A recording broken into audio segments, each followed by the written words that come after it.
These are the basic forms necessary for financial intelligence. One is called an income statement because it has an income and expense, also called a profit and loss statement. There is also a balance sheet, and the balance sheet has assets and liabilities. And these are the very basics for financial literacy or financial intelligence.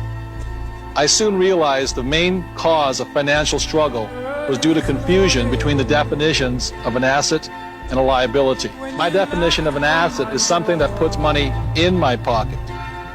And my definition of a liability is something that takes money out of my pocket. I can tell the difference between a poor person and a middle-class person by simply looking at their income statements and balance sheets and figuring out which direction the cash is flowing. So I will show you the cash flow pattern of a poor person. Generally, a poor person, all they have is a job. The income comes in from the job, goes down, they pay their rent, clothing, and a little food, and goes out the expense column. And this is a cash flow pattern of a poor person. The cash flow pattern of a classic middle-class person is a little bit different. Income comes in this way, but with a middle class, they probably have a mortgage, they probably have car payments, they probably have credit card payments. It comes up again through the expense column and then out this way. So what you see here are the cash flow patterns of a poor person versus a middle-class person. So the cash flow pattern of the rich is different. The cash flow pattern of the rich flows from the asset column into the income column. So while the poor and the middle class are focusing on income, what the rich are focusing on is the asset column.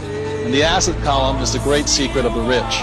So for those of us who weren't born rich and what we have is a job, every time money comes in, this is the point of choice.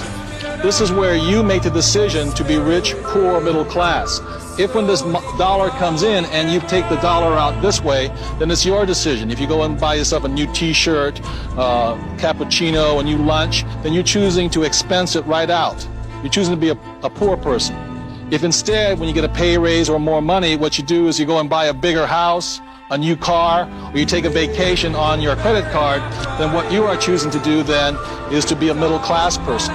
And if you choose, instead, when the money comes in and you choose to put it in the asset column, then you make that decision to be rich, poor, middle class. By putting in the asset column, at this point, you're choosing to be a rich person.